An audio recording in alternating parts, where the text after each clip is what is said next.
Is on the dais, PhD CCI President Sanjeev ji, Civil Aviation Committee Chair Sanjeev Edward ji, Joint Secretary Ministry of Commerce Sirinder Hariwar ji, and my colleague from the Ministry of Civil Aviation, Senior Economic Advisor Piyush Srivastava ji, other distinguished members of the PhD Chamber of Commerce and Industry, Honorable Excellency and diplomats from other countries, and esteemed guests and industry leaders and media members.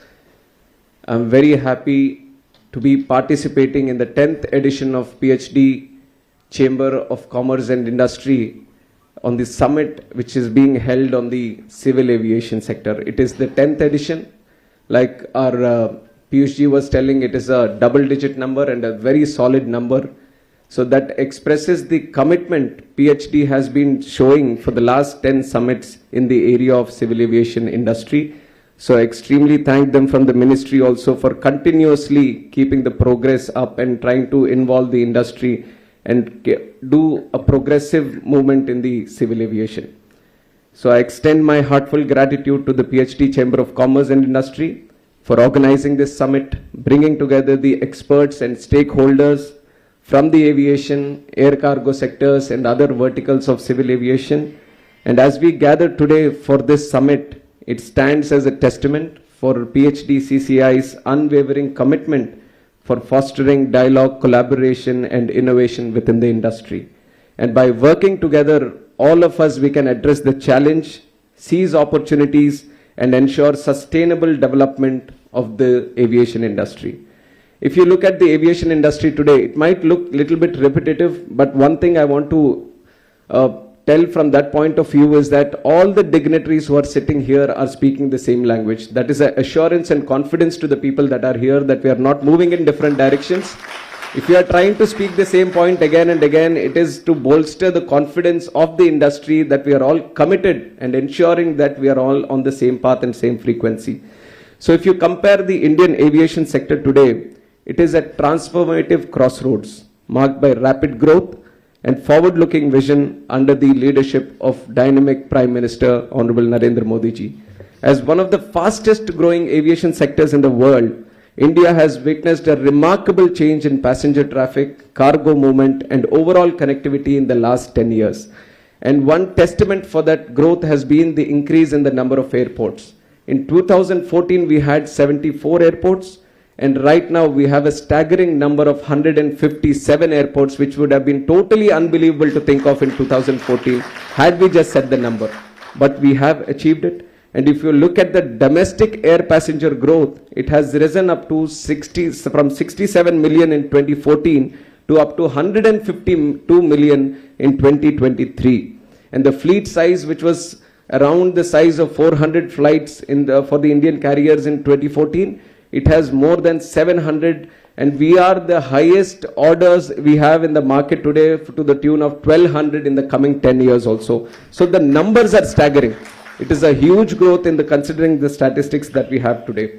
And combining the growth that we have and the theme of the summit today, which is the skies of change, shaping a new futuristic aviation ecosystem, it is important for all of us to reflect on the transformative work that is being undertaken to boost the civil aviation sector in India.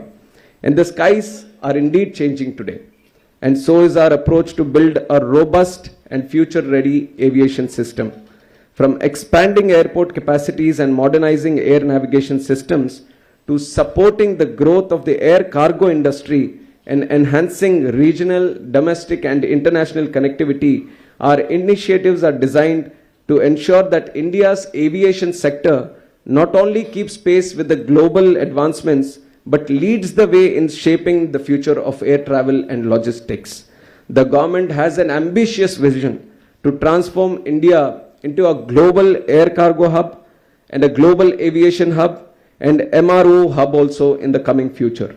I would like to especially mention about these two segments, which is the air cargo and MRO, because there is a lot of potential today. And many of them who are already aware and working in the civil aviation sector would see that whatever growth we are able to see in the last 10 years, the growth is because of the demand that the country is giving to us. but much of the potential is being utilized by other players across the world. Let it be the MRO, let it be the manufacturing, or let it be the air cargo, let it be the air travel, domestic air travel. Much of this is being utilized because we have not enhanced all the capacities. The holistic ecosystem development is still in the progress. So to achieve that, it is very important to look at these verticals in silos also and try to address the concerns which they have in these different sectors. And one of them is the MRO sector, which is very, very important for the kind of growth and for the kind of global leader, the position that we want to achieve in the future. If you talk about air cargo and logistics, India's air cargo sector is experiencing a transformatory boom. The numbers which speak for themselves, the total cargo handled increased steadily from 24.7 lakh metric tons in financial year 2020-21 to anticipated 33.6 lakh metric tons in financial year 23-24. And recognizing the potential of air cargo, we have embarked on development of dedicated air freight corridors, the implementation of digital processes like airway bill, and investments in the state-of-the-art cargo terminals. And our goal has always been to make India a global cargo hub by enhancing connectivity, reducing turnaround time, and improving efficiency.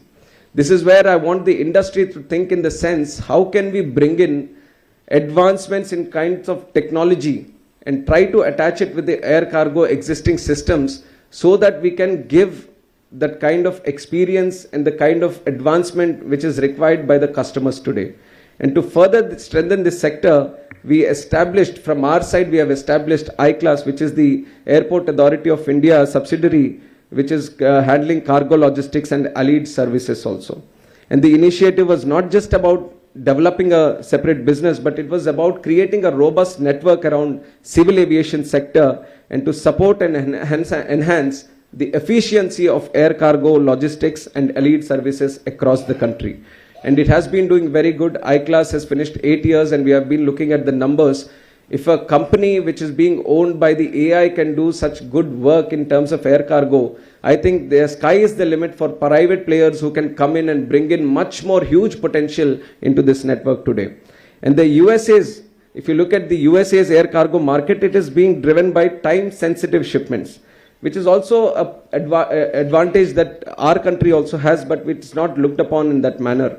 With well-established air cargo lanes connectivity to key markets in Asia, Europe, and the South America, whereas in India, with a hub like Delhi, Mumbai, and Bangalore, we can serve them not only as air travel hubs, but also as air cargo hubs also. So how do we enhance the potential that we have and seize on the opportunities that we have and create these other cities as air cargo hubs is something where the industry also can pitch in and offer their view and trying to develop these as their networks. And one of the important, I felt that one of the important advantages that we have today in terms of air cargo, I don't know how much it is happening in the market today, is Honorable Prime Minister has come out with this strategy of developing one product per district. And it is a very unique product across the country where you are going to find it in that very district itself, where it has an advantage for being made or produced or generated in that district. And if you can connect these kind of products, and some of these products also have geographical indication, GI tag also they have. So if you can connect these kind of products not only with the domestic market across the country, but to international market. Many of these products are time-sensitive products. Many of them are perishable goods. When you have these kind of goods, when you want to connect them to the global industry, the only platform that you will have is the air cargo itself. If you talk about domestic, we are facing a huge challenge right now because of the good work being done by our colleague, Senior Minister Nitin Gadkari ji. He is making transformatory efforts in road connectivity that everyone is trying to take the cargo by road today. They are finding it much more efficient, much more easier than years ahead. But we are facing that challenge right now. We have to create a system where the economics, we break the economics of providing efficient, affordable air cargo also, not only domestically, but internationally. So that is where it is not like competing with road travel or competing with air travel or all. The whole concept of Gati Shakti is utilizing the advantages of each sector and trying to bring everything together. The last mile connectivity can be the road sector. and the proper main core connectivity can be the air cargo, and to provide that efficiency and timing, this all sectors should work together, and we have to break the economics that is still pending in terms of air cargo sector. That is where the industry has to come in, come up with innovative solutions. We as the reforming people, we will help you out, we will help you bring in right policies, we will help you out in creating the right infrastructure, but people, we need people, more people to come in with innovative ideas, transforming this air cargo sector in the future. And also we have to think about, why don't we have freight carrier planes also so many? With the kind of population that we have today, we are still lagging behind on freight carriers. Most of the cargo that we are doing today is by belly cargo only. It obviously has its own challenges. Now we have to move into the idea of having our own freight corridors, freight carriers, at least between the metro cities domestically, so that there is a network already created in terms of air cargo. There is a system that is being handled. So that is where we want all the private people also to come in, to have these solutions in terms of technology or in terms of infrastructure. So this is where some more thought can be put in from the PhD also, and there we would like to involve in a discussion together. And air cargo, by working together for the infrastructure and optimizing the processes, we can pave the way for India to become a global leader. And also India is a strategically located place. So you have to use that also in kind of transshipment. So there are many advantages that the location itself gives us. So how can we integrate that also into the air cargo picture? These are some of the ideas that we can all discuss upon in the summit and arrive with some good conclusions which we can work forward together. And now moving on to the MRO sector. Much has been said by Piyushji also, but I'd like to say some of the important points again. So MRO sector is another critical area that has witnessed significant growth. India has the potential to become an MRO hub, and we are taking decisive steps to move into that direction from the ministry by rationalizing taxes, providing incentives, and developing world-class infrastructure. We are encouraging both domestic and international players to invest in our local MRO industry. And some of the important policy announcements that have happened in that direction is the application of a uniform 5% GST for import parts, components, testing equipment, tools, toolkits of aircraft, irrespective of their HSN classification, which is going to be a revolutionary change in improving the MRO business in the whole country. And we have predicted that just by having this 5% import duty and the other changes that have been announced in the budget, which is the new MRO, the period which has been recently announced in the budget, this is also regarding the MRO sector, which is the period for export of goods imported for repairs has been extended from 6 months to 1 year. So when you bring an airplane, when you bring something to repair, you can keep it for a much longer time. What used to be 6 years has been 6 months has been extended up to 1 year now. And also the time limit for re-import of goods for repairs under warranty has been extended from 3 to 5 years. So when you do some MRO activity here and the plane goes outside, the warranty within 3 years, it used to end before, but now we have extended it for 5 years. So you have the time limit of 5 years to bring back the plane again and to service it again in the local MRO industry. And we have got new MRO guidelines which has abolished royalties and built-in transparent system for land allotments for MROs in Airport Authority of India airports. And also there is 100% foreign direct investment which is permitted via automatic route for the MRO industry. So with all these changes that we have brought in for the MRO industry, what is right now sitting at $2 billion USD market, right now we are expecting in the next 6 to 7 years to double itself and grow up to $4 billion industry just by making these small MRO changes. But we realize that there are a lot of challenges also in the MRO industry still existent. What is happening today, the 4 basic maintenance sectors, which is the line, base, component and engine, the most common one, line and base, is what is happening today. India is doing its own line and base up to the tune of 95% or more than, little more than that. But the major component, the major core activity of the engine maintenance and the component maintenance, this is all happening outside the country. So that is where the potential lies, and that is where we should target and try to achieve that the component maintenance and the engine maintenance should be brought back to this country. And for engine and component maintenance, which is roughly about 80% of the MRO sector, the industry needs to have stronger partnerships with the OEMs. But in the long run, as we build an Atmanirbhar Bharat, we need to collaboratively work to have our own OEMs with the ultimate goal of manufacturing planes in this country. And let me assure you to all the people here that we as a country are strongly moving towards building our own plane in the coming few years. As early as possible, we want to achieve this target.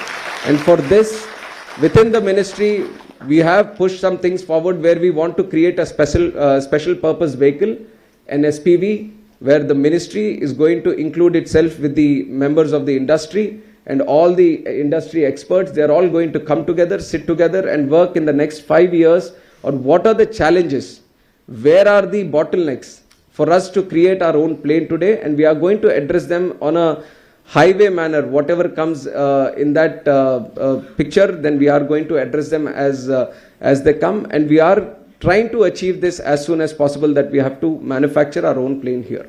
And there are many advantages that come with manufacturing. With the whole point of component and the engine maintenance not happening here is because there is a feeling that you don't have the expertise here. There is a feeling that there is no skill here. Once you show the world that we can manufacture our own plane, we can handle our own plane, we can design our own plane, we can maintain our own plane, then there is going to be a confidence across the globe that if they are manufacturing a plane, they can do the component maintenance, they can do the engine maintenance also. So with that scope of work in mind, we are trying to enhance, we are trying to improvise on whatever the existing industry is offering and move everything collectively towards making our own plane in the future also. And secondly, while we lack in this component and engine MRO, the other challenge that we have seen is that the OEMs are not sharing the technical data with the Indian industry right now. The CMMs, the manuals, they are not fully cooperating in giving them to the existing MRO industry, again with the same challenge. Maybe there is not much skill, maybe the infrastructure is not enough, maybe the certifications is not enough, because everything that is there today, MROs and all, when you move into further important maintenance, you need classification from EASA. The Europeans are saying that this has to be classified so that I can get a plane here and do it. So I have instructed my officials that this shouldn't be the case. The Europeans should say that we should get a classification from DGCA so that we can service our planes here. That should be the movement that we have to make. We have to be the global leaders.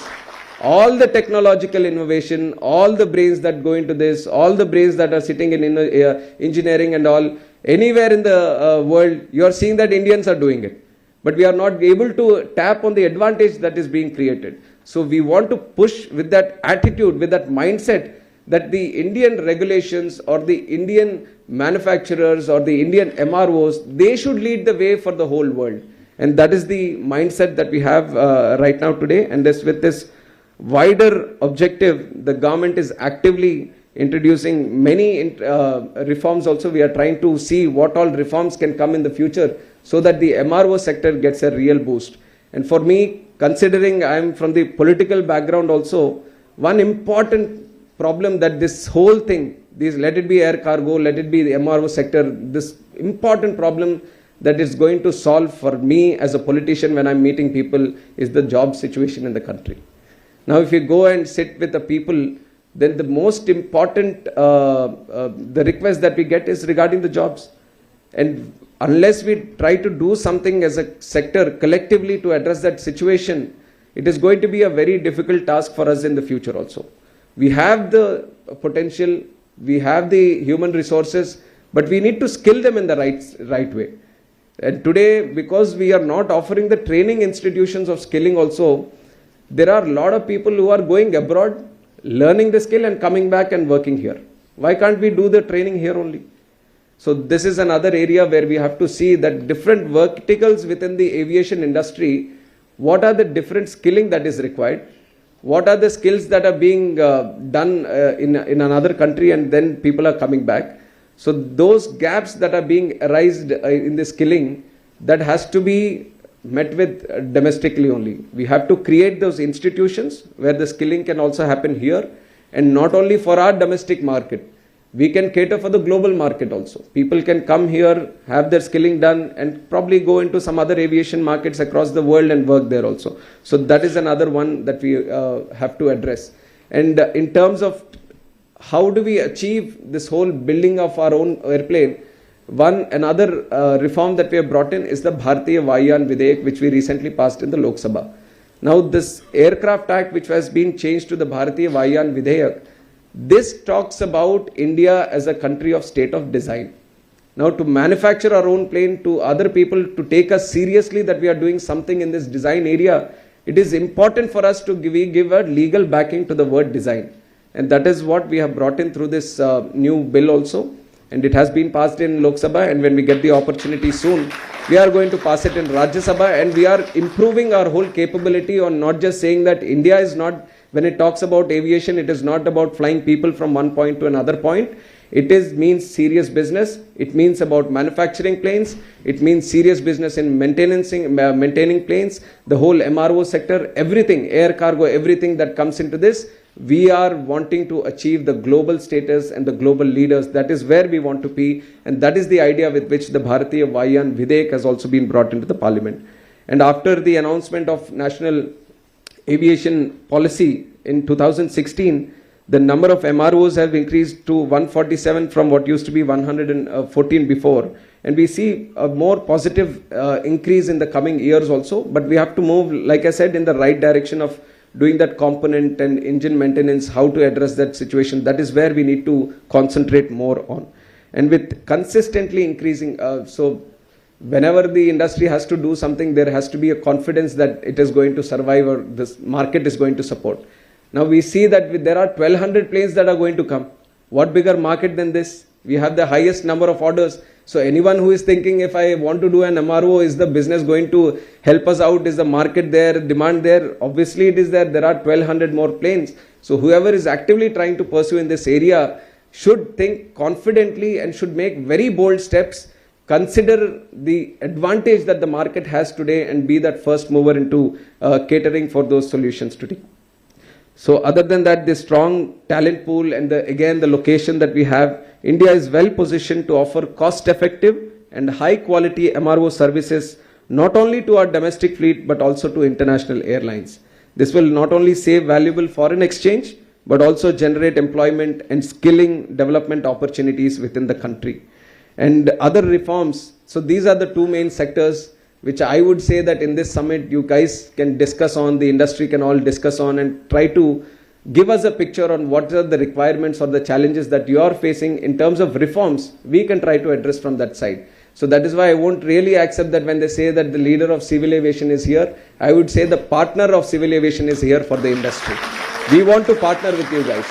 We want to take you guys into consideration and listen to you. The whole opinion that we want to give from the ministry is that we have our ears open, we are listening to you, we understand that you are the important people here. If civil aviation has to progress, the industry has to progress. So we are here to take in your inputs and make the right decisions in terms of policy in the coming days ahead. So I would request that once your summit has finished, you share the document with us, and then we can have a thorough discussion on it, on how the ministry can also actively involve themselves in try to address these challenges that are faced. Other than that, I'll just briefly summarize on some of the important things otherwise happening in civil aviation also, like it was mentioned before, the seaplanes, the guidelines. There was an attempt before also by Honorable Prime Minister Narendra Modi ji to kick off the seaplanes activity in the country in a big way. But for some challenges that the industry still faced, it didn't happen the way it was envisioned before. So we have brought in a slight change in the guidelines. We again went back to the industry, we spoke to them, we heard their challenges, we made the necessary changes, we formulated new guidelines, and we have launched it a couple of weeks back. And now with these new guidelines, we are expecting a huge boost to the seaplane activity. Consider a small country like Maldives, and catering for only one sector, which is tourism sector. They are handling up to 108 planes, and they are one of the most successful seaplane network in the whole world. And with such a wide country, with so much opportunity and so much water bodies, with the coastline that is there, consider the amount of potential that we have as a seaplane strategy. So for that, the guidelines, we feel that it is going to help. We can also look into that sector on how to improve the seaplane aviation sector also. When you talk about planes, you talk about the whole economics that a plane brings into the country. It is the MRO, it is the cargo, it is the air travel, it is the airports, it's the connectivity. So many other things. When you talk about airport, you're talking about a mini city today. That is why all the states are after airports now. They're not just relying on just providing that connectivity. When they know there is an airport, they see the real estate change that happens. They see the whole other, the job creation that happens, the economic activity that happens. So that is the potential of civil aviation today. When you talk about one plane, you talk about changing a whole city together. So that thought process, we have brought in some changes to the seaplane guidelines, so which is going to help us giving a boost to the seaplane strategy also.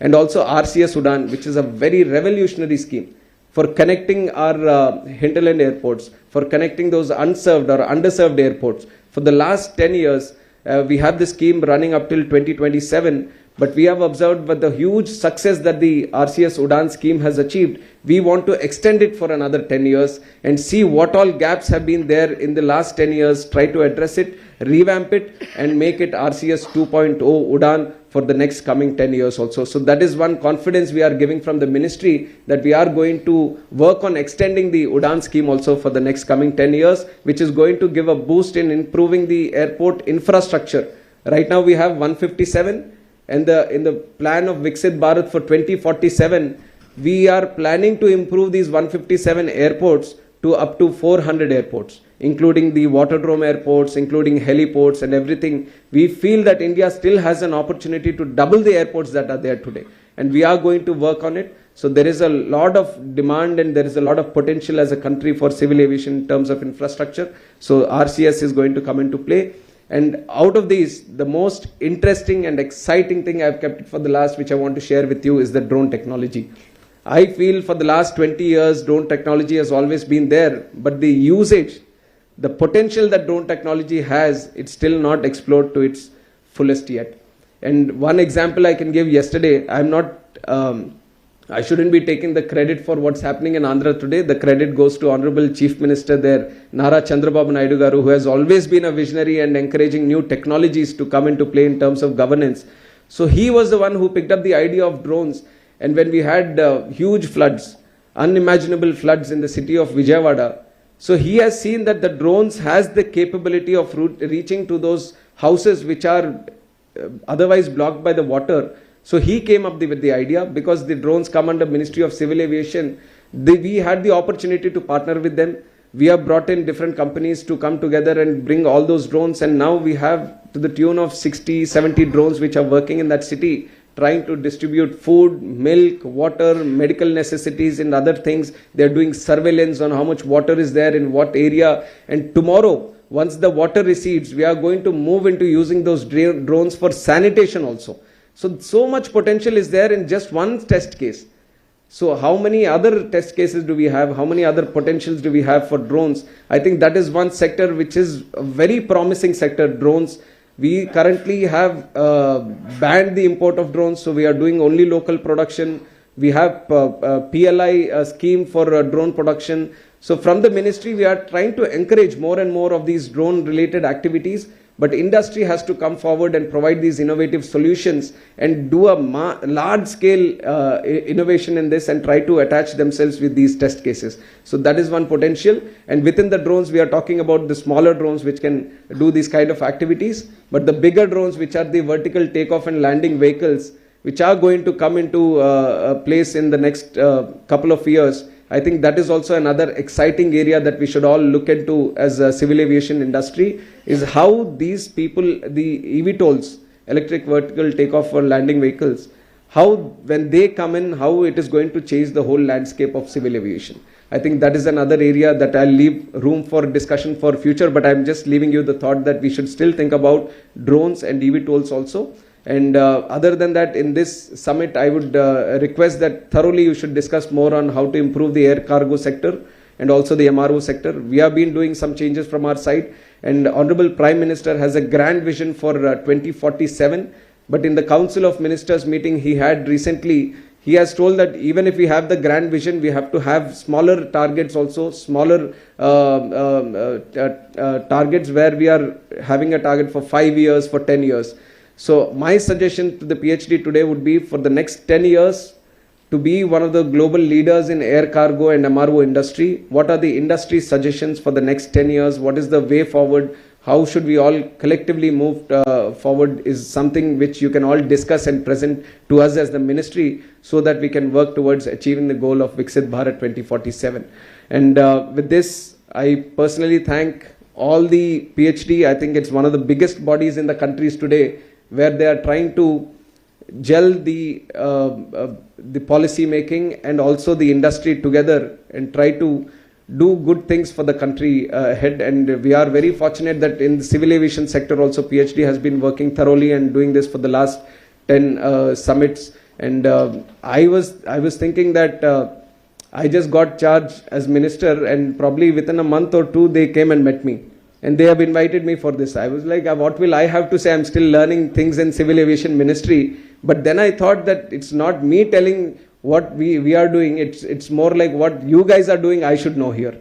So with that concept, I've come here and I've had a good learning here, listening to other dignitaries. And I feel that after the summit also, once you place in all your discussions and once the deliberations are done, there is going to be a lot of input for us. And I can assure you that from our side, we are committed on collectively moving forward. We are not an individual, we are a team. So we want to work with you. We want to collectively take this country forward and make it a global aviation sector in the future. And for that, we request all the support from all of you. And once again, thank you for inviting me and for making me the chief guest of this 10th edition of Civil Aviation Summit. And thank you once again to each and every one of you. Thank you.